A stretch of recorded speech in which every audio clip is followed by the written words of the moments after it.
Hello students, मैं doctor Anupreeta Mishra. आप Anupreeta Mishra electrical engineering के चैनल पर इलेक्ट्रिकल मशीन्स में 3 फेज इंडक्शन मोटर पढ़ रहे हैं। इंडक्शन मोटर में मैंने टॉर्क स्लिप कैरेक्टरिस्टिक्स आपको समझाया, उसी के साथ मैंने आपको starting torque, pull out torque या ब्रेक डाउन टॉर्क या मैक्सिमम टॉर्क बताया।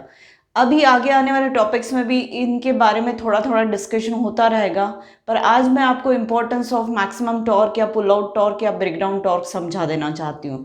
पर इससे पहले मैं टॉर्क स्लिप कैरेक्टरिस्टिक्स पर अलग अलग टाइप के सारे टॉर्क्स कहाँ कहाँ प्रेजेंट रहते हैं वो मैं बता देती हूँ।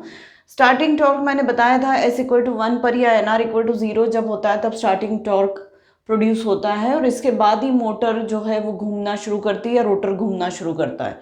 तो ये ब्लॉक्ड टॉर्क भी कहलाता है। ये एक टॉर्क होता है जो डिप पर अवेलेबल रहता है, इसे पुल अप टॉर्क कहा जाता है। इसका इतना सिग्निफिकेंस एज सच नहीं है, पर जस्ट आपको पता होना चाहिए पुल अप टॉर्क कौन सा है, तो वो ये वाला होता है। ये वाला टॉर्क जो होता है वो मैक्सिमम टॉर्क होता है या पुल आउट टॉर्क होता है या ब्रेक डाउन टॉर्क होता है। और ये किस स्लिप पर अकर होता है या डेवलप होता है, तो R2/X2 जब स्लिप की वैल्यू होती तो उस स्लिप की वैल्यू को हम SB मतलब ब्रेक डाउन के बी को लेकर SB से इस स्लिप को रिप्रेजेंट करते हैं, जो कि R2/X2 होता है।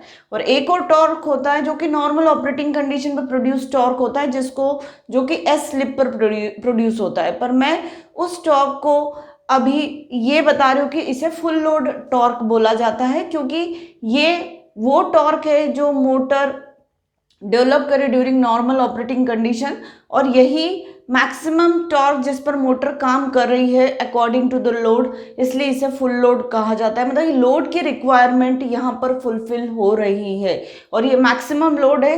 ग्रेजुअली बिल्टअप होने वाला लोड हम इंडक्शन मोटर पर अप्लाई करते हैं, क्योंकि उसका टॉर्क स्लिप कैरेक्टरिस्टिक्स का नेचर ऐसा होता है, इसलिए हम ग्रेजुअली बिल्टअप लोड ही अप्लाई करते हैं इंडक्शन मोटर पर। ये भी कॉन्सेप्ट मैं समझा चुकी हूँ। तो ये वो मैक्सिमम लोड है जिसको मोटर बियर कर रही है, ये लोड है जिसके लिए मोटर जो है वो टॉर्क डेवलप कर रही है और उस लोड को घुमा रही।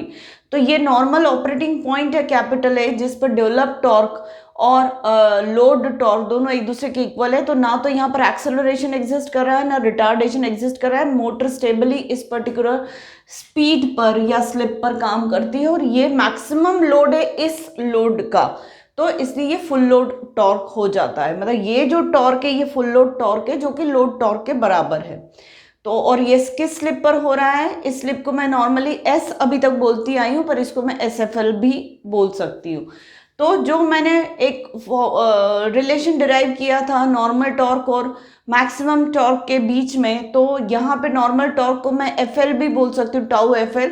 मैक्सिमम टॉर्क तो है ही, और वो स्लिप जिस पर मैक्सिमम टॉर्क हो रहा है उसको SB बोल रहे हैं, और नॉर्मल स्लिप को मैं SFL बोल दे रही हूँ, क्योंकि नॉर्मल ऑपरेटिंग कंडीशन पर फुल लोड टॉर्क और मैक्सिमम टॉर्क के बीच का रिलेशन निकाल रहा है।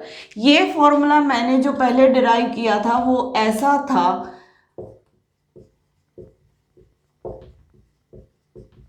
इस टाइप से डिराइव किया था, ठीक है। अभी मैंने ऐसा लिख दिया है, जस्ट न्यूमरेटर में जो अवेलेबल प्रोडक्ट है उससे डिनोमिनेटर की हर टर्म को डिवाइड कर दिया तो ये मिल जाएगा। तो ये फॉर्मूला मैं पहले डिराइव कर चुकी हूँ नॉर्मल टॉर्क और मैक्सिमम टॉर्क के बीच में, और नॉर्मल टॉर्क को मैं नॉर्मल ऑपरेटिंग टॉर्क बोल दे रही हूँ, जो कि फुल लोड टॉर्क है। तो ये फुल लोड टॉर्क और मैक्सिमम टॉर्क के बीच का रिलेशन हो गया। अब एक चीज ये भी बता दूं कि पहले मैं डिस्कस कर चुकी हूँ कि मैक्सिमम टॉर्क जो होता है वो कहाँ पर अकर हो रहा है, वो R2 की वैल्यू पर डिपेंड करता है। पर मैक्सिमम टॉर्क का जो मैग्नीट्यूड है वो R2 की वैल्यू पर डिपेंडेंट नहीं रहता है, वो X2 की वैल्यू पर और स्लिप पर डिपेंडेंट रहता है। ये डिस्कशन भी मैं थॉरोली कर चुकी हूँ। आज मैं आपको इंपॉर्टेंस ऑफ मैक्सिमम टॉर्क या ब्रेकडाउन टॉर्क समझाने जा रही हूँ। वो ये है कि ये मैक्सिमम टॉर्क कितना प्रोड्यूस कर सकती है मोटर, ये मेजर होता है रिजर्व कैपेसिटी का इंडक्शन मशीन के, कि इंडक्शन मोटर के रिजर्व कैपेसिटी का इंडिकेशन है।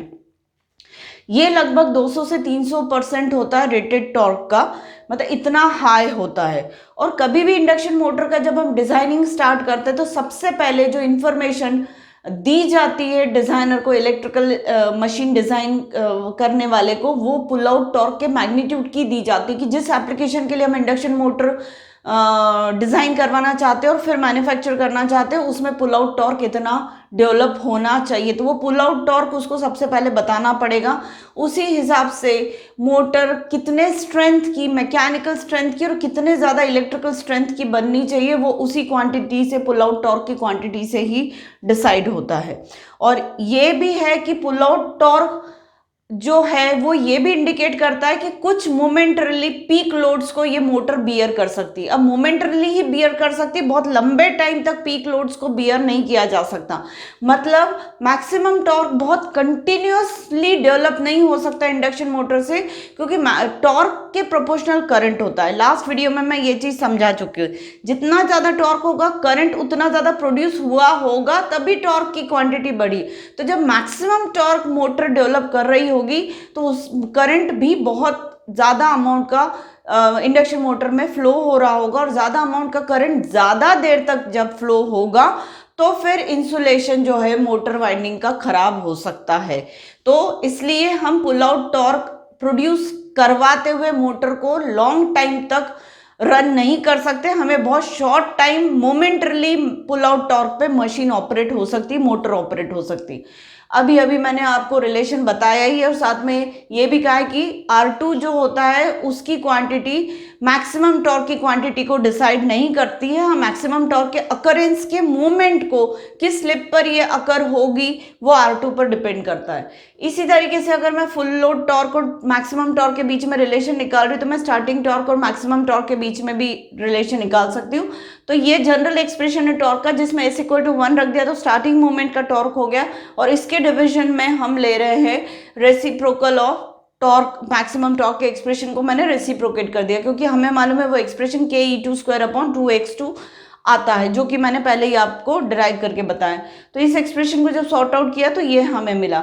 अब हमें मालूम है कि R2/X2 जो होता है वो SB के बराबर होता है। तो यहाँ पे R2/X2 मतलब R2 न्यूमरेटर और डिनोमिनेटर दोनों को x2² से डिवाइड कर दिया तो हमें ये एक्सप्रेशन मिल जाएगा। और R2/X2 को भी हमने किससे रिप्लेस कर दिया, SB से।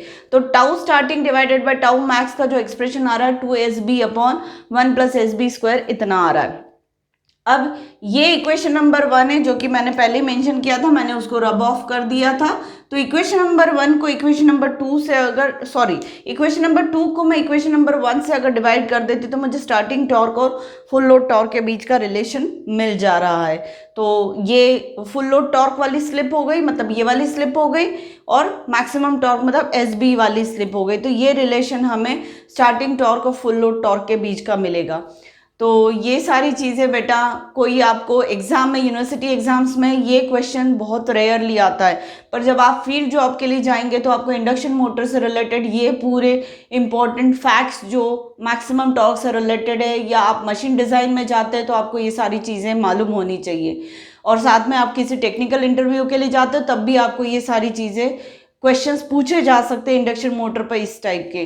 तो अगर आपको अपने इलेक्ट्रिकल इंजीनियरिंग वाले कॉन्सेप्ट्स और इलेक्ट्रिकल इंजीनियरिंग के डेप्थ में जाना है और बहुत अच्छे से पढ़ाई करनी है, तो आप प्लीज़ मेरे वीडियोस को कंटिन्यूअसली देखिएगा।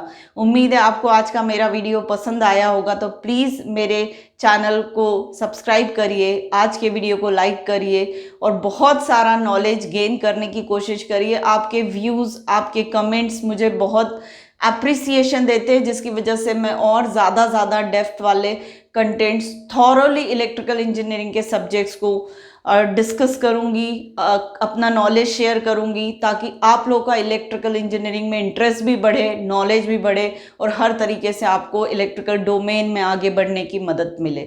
Thank you.